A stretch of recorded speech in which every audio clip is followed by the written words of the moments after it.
దేవుని నామానికి మహిమ కలుగును గాక. ఈరోజు ఒక అద్భుతమైనటువంటి కీర్తన మనం ధ్యానం చేసుకొని పోతున్నాం.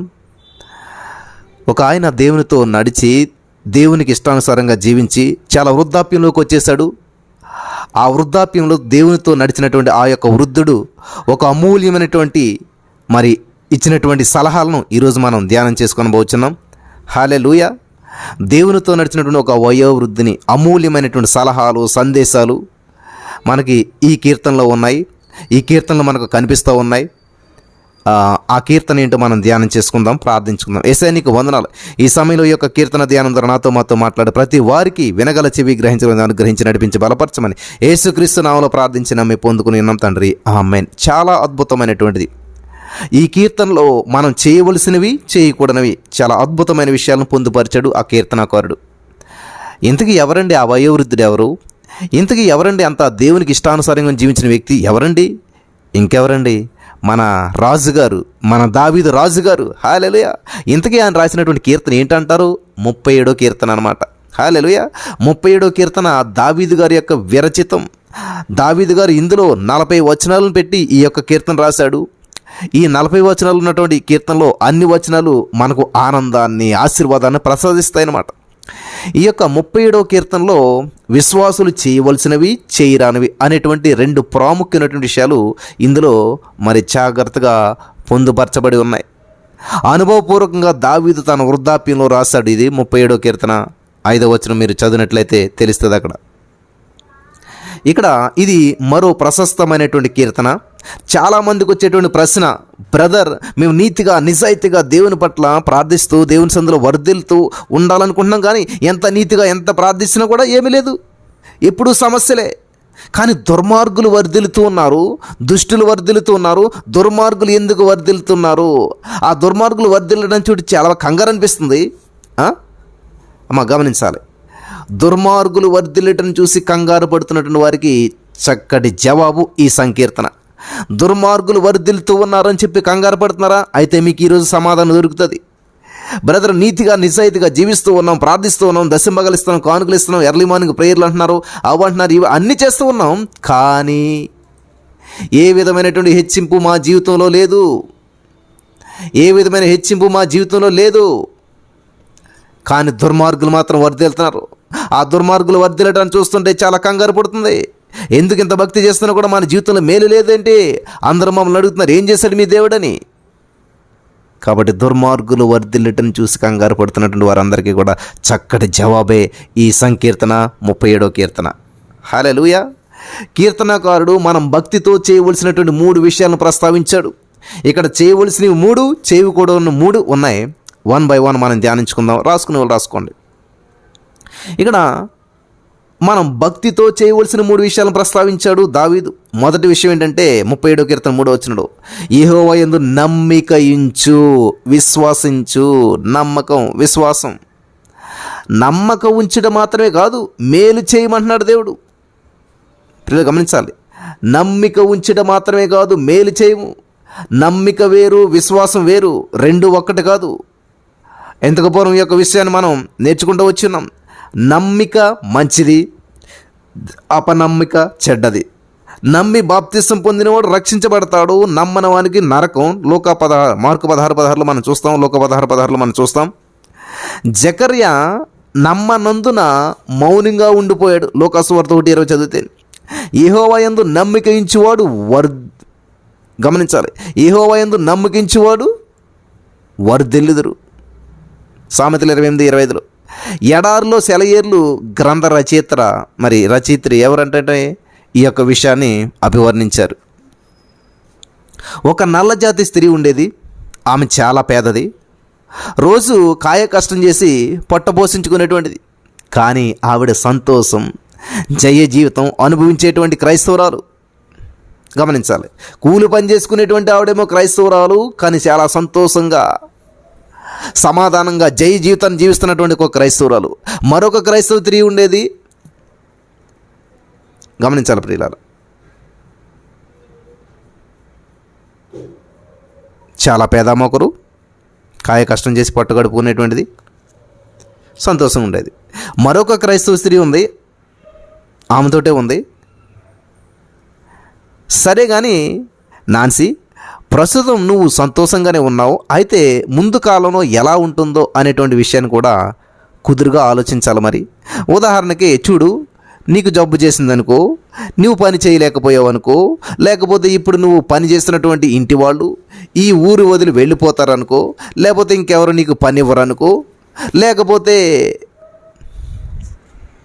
గమనించాలి. ఇక చాలండి, నాన్సీ గట్టిగా ఉంది. అమ్మ గమనించాలి, ఎంత అద్భుతమైన విషయం. ఆవిడ అన్నీ నెగిటివ్ చెప్తుంది. క్రైస్తవురాలే. నువ్వు పని చేస్తున్నావు, నీకు బలం తగ్గిపోతే ఏమవుతుంది, నీకు పని ఇచ్చిన వాళ్ళు ఇల్లు ఖాళీ చేస్తే ఏమవుతుంది, ఇది అది అది అని అన్నీ చెప్పుకోతుంటే అప్పుడు అంది ఆవిడ, ఇక చాలండి నాన్సీ గారు. నాన్సీ పని చేసుకునేవాడు, పనుకుతున్నాడు. నాన్సీ గట్టి గడిచిందనమాట. నేను ఎప్పుడు అలాంటివి అనుకోను. యెహోవా నా కాపరి, నాకు లేమి కలగదు. గమనించండి, ఈ అనుకోవడాలే మనల్ని ఎప్పుడు ముఖం వేలాడుకునేలా చేస్తుంటుంటాయి. వాటన్నిటిని వదిలిపెట్టి దేవునిపై నమ్మకం ఉంచాలి. ఇలాంటి ఉదాహరణలు పరిశుద్ధ గ్రంథంలో చాలా ఉన్నాయి. నీవు ఆయన యందు నమ్మిక ఉంచు, మేలు చేయడం ద్వారా ప్రతిఫలం ఉంటుంది. మంచి దేశమందు నీవు నివసిస్తావు, సత్య ప్రవర్తన వైపు వర్ధిల్లుతావు. హల్లెలూయా. అర్థమైందా ప్రియులారా? ఈ విధంగా మనుషులు మనల్ని ప్రశ్నిస్తూ ఉంటుంటారు, అడుగుతూ ఉంటుంటారు. కాబట్టి మనం భక్తితో చేయవలసినటువంటి 3 విషయాల్లో నెంబర్ 1, యెహోవా యందు నమ్మిక ఉంచు. నెంబర్ 2, యెహోవాను బట్టి సంతోషించు. 37 కీర్తన 4వ వచనంలో ఉంది. ఇది విశ్వాస చేయవలసినటువంటి రెండవ కార్యం. ఆయనను బట్టి మనం సంతోషించాలి. యెహోవాను బట్టి సంతోషించము, అప్పుడు ఆయన నీ హృదయవాంఛలు తీరుస్తాడంటండి. సంతోషించడం ద్వారా ఆయన మన హృదయవాంఛలు తీరుస్తాడు. దేవుని నుంచి గొప్ప సమాధానం. హృదయంతో సంతోషించి గొంతులు వేయడి. తాను మీకు విధించిన శిక్షను యెహోవా బట్టి యెహోవా కొట్టివేసి ఉన్నాడు. నిత్య సంతోషమును దేవుడు మన పితరుల మీద, మన తలల మీద ఉంచిన్నాడు. దేవుని వాక్యం సెలవిస్తుంది. అందుకే క్రైస్తవులైన మనం అంతా కూడా సంతోషప్రియులంగా ఉండాలి. సంతోషించాలి, ఎప్పుడు కూడా సంతోషంగా ఉండాలి. ఎప్పుడు బాధ, ఎప్పుడు ఏడుపు, ఎప్పుడు సమస్య, ఇంతే అంతే. అది కాదు, సమస్యలకే జలస కలిగి వెళ్ళిపోవాలి నీ మీద. సమస్యలకే నీ మీద అసూయ కలిగి వెళ్ళిపోవాలి. ఏంటి నేను ఎంత ఇబ్బంది పెడుతుంది, ఇటు పట్టించుకోవట్లేదు, ఎంత హ్యాపీగా ఉన్నాడని ప్రతి సమస్య తలదించుకుని పోవాలి. అది సంతోషం అంటే. కాబట్టి నెంబర్ 1, ఆయన యందు నమ్మిక ఉంచు. నెంబర్ 2, యెహోవాను బట్టి సంతోషించు. నెంబర్ 3, నీ మార్గమును యెహోవాకు అప్పగించు. కాబట్టి ఇవి చేయవలసినటువంటివి. ఈ 3 ఖచ్చితంగా చేయాలి. 3వది ఏంటంటే నీ మార్గం యెహోవాకు అప్పగించు. 37 కీర్తన 5వ వచనం. ఇది 3వ నియమం. దీన్ని చేయడం ద్వారా ఆయన మన కార్యాలను నెరవేరుస్తాడు. అప్పగించుకోవడం అంటే ఆయన నమ్మడం, ఆయనపై పూర్తి భారం వేసుకోవడం, మోపుకోవడం. ఆయన మంచివాడు, నమ్మదగినవాడు, రక్షకుడు, మన ఆశ్రయపురం. ఆయన మార్గములు పునీతమైనటువంటివి. ఆయన నిన్ను సంరక్షిస్తాడు, గమ్యం చేరుస్తాడు. హల్లెలూయా. నిన్ను సురక్షితంగా గమ్యం చేరుస్తాడు.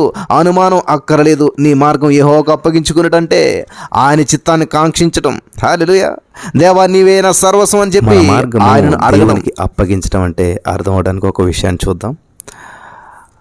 ఆలివ్ నూనె అంటే ఒలివల నూనె చాలా పెద్దగా రావడం లేదు, లభ్యం అవ్వటం లేదని చెప్పేసి ఏం చేశారంటే ఒక ఆయన ఆలివ్ మొక్క ఒకటి నాటితే సరిపోతుంది అనుకున్నాడంట. పూర్వం ఒక సన్యాసి అనుకున్నదే తడు ఆయన ఏం చేశాడంటే మొక్క నాటాడు. వెంటనే దేవా దీనికి వర్షం కావాలి, దీని వేలు చాలా సున్నితమైనటువంటి కాబట్టి మెల్లని తొలకరి జల్లును కురిపించు అంటూ దేవుని ప్రార్థించాడంట. ఆ ప్రకారంగానే దేవుడు చిరుజల్లు కురిపించాడు. నెక్స్ట్, దేవా ఈ మొక్కకి సూర్యరశ్మి కావాలి కదా, మరి సూర్యరశ్మిని ప్రకాశింపచేయి అని మళ్ళీ ప్రార్థించాడంట. దేవుడు అలాగనే వెచ్చని సూర్యరశ్మి తొలకరి మేఘాలు చీల్చుకుని ప్రకాశించడం ప్రారంభించాయంట. ప్రభు మరి తేమ కావాలి అని ప్రార్థించాడంట. ఈ యొక్క మొక్క కణజాలాలు పుష్టి కలిగించేందుకు తేమ కావాలి, పంపించు అంటే మళ్ళీ ప్రార్థించాడు. చల్లని మంచు, తేమ ఆ మొక్కను ఆవరించింది. సన్యాసి ఎంతో సంతోషించాడు, గొంతులు వేశాడు. కానీ ఆ సాయంత్రమే మొక్క వాడిపోయింది. ఈ సన్యాసి విచారంగా మరో సన్యాసి ఆశ్రమానికి వెళ్ళి ఇదంతా ఆయనకి చెప్పాడంట, వివరించాడు. ఇలా జరిగిందని. ఆయన అన్నాడంట, నేను కూడా ఓ మొక్క నాటను, చూడు అది ఎంత పచ్చగా కళకళలాడుతుందో. దాన్ని సృష్టించింది దేవుడు కాబట్టి నాకంటే దాని బాగోగులు ఆయనకే బాగా తెలుసు. దేవునితో నేనేమీ బేరం ఆడలేదు, ఇలా చెయ్యి అలా చెయ్యి అంటూ ఆయనకి నేనేమీ సలహా ఇవ్వలేదు. ఆల్రెడీ ఆయన అన్నీ సృష్టిలో సృష్టించి పెట్టాడు. దేనికి ఏది కావాలంతాను. దేవా ఈ మొక్కకి ఏది కావాలో అది ఇయ్యి అని మాత్రమే నేను ప్రార్థించాను. తుఫాను కావాలో, తుషారం కావాలో, నీరు కావాలో, ఎండ కావాలో, నీటి చినుకులు కావాలో, మొక్కకి ఏది అవసరమో ఆయనకు తెలుసు కదా. వింటున్నారా? ఇది చాలా అద్భుతమైనటువంటి విషయం. మనం దేనికి పిల్లలు గమనించాలి, దేవుని దగ్గరికి వెళ్తాం చాలా మరి తెలుసుకోవాల్సినటువంటి వారంగా మనం ఉన్నాం. ఈ రోజున మన ఆలోచన విధానాన్ని మార్చుకోవాలి. దేవునికి అనుకూలంగా ఉందా లేదో ఒకసారి చూసుకోవాలి. అసలు దేవుని చిత్తానికి మనం అప్పగించుకుంటున్నామా లేదో చూసుకోవాలి. పిల్లలు గమనించాలి, మనం దేవుని ఇష్టానికి అప్పగించుకోవాలి. నీ మార్గం నీ యెహోవాకు అప్పగించుకోవాలి, నీ మార్గం నీ యెహోవాకు అప్పగించుకున్నామంటే అర్థం అదనమాట. మనకేమి కావాలో మనకంటే ఆయనకే బాగా తెలుసు. కొన్నిసార్లు మనం దేవుని ఆజ్ఞాపిస్తుంటుంటాం, అది మంచిది కాదు. ఆజ్ఞ జారీ చేయడానికి ఆయన నీ సేవకుడు కాదు, ఆయన రక్షకుడు. నీవు ఆయన సేవకుడు. ఆయన విషయం మర్చిపోయి కొందరు ఆజ్ఞల మీద ఆజ్ఞలు జారీ చేస్తుంటారు. ఒకసారి ఒక సేవకుడు ప్రార్థన చేశాడంటే ఇలాగని, ఏమని, జీసస్ కమ్ డౌన్ అంటే కిందకు రా అన్నట్టు ప్రార్థన చేశాడంట, ఆజ్ఞాపించాడంట దేవునికి. నెక్స్ట్ ఇంతవరకు మనం చేయవలసినవి నేర్చుకున్నాం. మరి చేయకూడనివి ఏమైనా ఉన్నాయంటే ఉన్నాయి. మనం చేయకూడనివి ఈ యొక్క కీర్తనలో చాలా ప్రాముఖ్యంగా వ్రాయబడి ఉన్నాయి. వాక్యానుసారం వాటిని విసర్జించడం ద్వారా మనం నెమ్మదితో జీవించగలుగుతాం, సుఖశాంతులు లభ్యమవుతాయి. నెంబర్ 1 ఏంటంటే వేసిన పడవద్దు. విశ్వాసులు చేయకూడని మొదటి విషయం ఏంటంటే వేసిన పడవద్దు. 37 కీర్తన 7వ వచనం. ఎవరిని చూసి వేసిన పడవద్దు? చెడ్డవారిని చూసి. చెడ్డవాళ్ళు వర్ధిల్లడం మనకి ఇష్టం ఉండదు. వారి వ్యాపారంలో అభివృద్ధి పొందుతూ ఉంటే మనకి ఇష్టం ఉండదు, చాలా కష్టంగా ఉంటుంది. వాళ్ళు తినే శ్రేష్టమైన భోజనం, కట్టుకున్న అత్యంత ఖరీదైన వస్త్రాలు చూసి మనం తట్టుకోలేం. వారు విజయాలు వెంట విజయాలు సాధించడం చూసి చాలా కంగారు పడతాం. అలా కంగారు పడకండి అని ముసలి ప్రాయంలో ఉన్నటువంటి దావీదు గారు హెచ్చరిస్తూ ఉన్నాడు. దేవుడు అంతటి వాడు చెడ్డవాళ్ళ మీద మంచి వాళ్ళ మీద వర్షం కురిపిస్తున్నాడు కదా, మరి మనకెందుకు కంగారు? వాళ్ళని చూసి ప్రశాంతంగా ఉండండి, నిబ్బరంగా ఉండండి. దావీదు సలహా పాటించండి. బీపీకి ట్యాబ్లెట్లు కూడా అవసరం ఉండదు. ఒకసారి ప్రయత్నించండి. వాళ్ళ విషయాలు చూచుటకు దేవుడు ఉన్నాడు. ఆయన స్థానం మనం తీసుకోవద్దు. సరే, రెండో విషయం, మత్సర పడవద్దు అంటున్నాడు ఇక్కడ 37 కీర్తన 1వ వచనంలో. దుష్కార్యములను చేయువారిని చూసి మత్సర పడవద్దు. మత్సరం అంటే అసూయ. వాళ్ళు చెడ్డ పనులు జరిగించేటువంటి వారే అయినా కానీ, వాళ్ళు చెడ్డే చేస్తున్నారు, తప్పే చేస్తున్నారు అయినా కానీ నీ వారిని చూసి పళ్ళు కొరకొద్దు అని చెప్పి కారాల మిరియాలు నోరొద్దు. వీరంతం గురించి దేవుడు ఏం చెప్పాడో చూడండి ఒకసారి. 37 కీర్తన 2వ వచనం. త్వరగా గడ్డి ఎండిపోతుంది, పచ్చని మొక్క వాడిపోతుంది. వాళ్ళ సంగతి కూడా అంతే. నీవు వెసిన పడితే అది కీడుకు దారితీస్తుంది, జాగ్రత్త నీకు. కాబట్టి ఎవరికి జడ్జిమెంట్ చేయొద్దు, దేవుడు చూసుకుంటాడు ఖచ్చితంగా. 3వది, కోపపడవద్దు. కోపము మానము, ఆగ్రహం విడిచిపెట్టుము. 37 కీర్తన 8వ వచనం. గమనించాలి, మీ బీపీ నిలకడగా ఉండాలంటే, అంటే రక్తపోటు బీపీ ప్రశాంతంగా నిలకడగా ఉండటానికి ఇది ప్రధానమైన సూత్రం. గమనించండి, 2 విధాలైనటువంటి కోపాలు ఉన్నాయి. ఒకటి పాపంతో కూడిన కోపం, రెండవది మంచి కోపం. కోపపడు కానీ పాపం చేయకడు అన్నాడు కదా దేవుడు. పరిశుద్ధ గ్రంథం మనకు సెలవిస్తుంది కదా. ఎదుటి వారిని చంపేంత కోపం విశ్వాసులకు ఉండకూడదు. ఈ ధోరణి మనల్ని అంటనీయకూడదు. అసలేని దుర్మార్గులను చూస్తే పట్టరాని కోపం వస్తుంది. వీరి విజయాలను చూసి విశ్వాసులు ఆందోళన చెందకూడదు. ఇలా ఆందోళన చెందడం విశ్వాసులను పాపం చేసేందుకు దారితీస్తుంది, కానీ ఏ రకమైన మేలు చేకూర్చదు. దేవుడు సరైన సమయంలో సరైన విధంగా జోక్యం కలుగు చేసుకుంటాడు. హల్లెలూయా.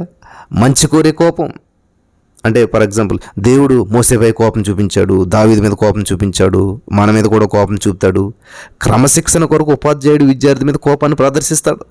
ఈ కోపం బాగు చేయడానికి మాత్రమే అని మనం మర్చిపోకూడదు. బాగు చేయి కోపమే కానీ బాధ పెట్టే కోపం కాదు. మందిరంలో మనం దేవుని ఆరాధిస్తున్నప్పుడు భక్తి శ్రద్ధలతో కూర్చోకపోతే అటు ఇటు తిరుగుతుంటే సేవకుడు కాపర్లు కోపం చేస్తారు, కోపం ప్రదర్శిస్తూ ఉంటుంటారు. అది మన శ్రేయస్సు కోసమే, గ్రహించాలి. ఈ విధంగా ఈ యొక్క 37 కీర్తనలో ఎన్నో అమూల్యమైనటువంటి సందేశాలు మనం విన్నాం. వీటి ద్వారా దేవుడు మనం బలపరిచి నడిపించి స్థిరపరచును గాక. ఆమేన్.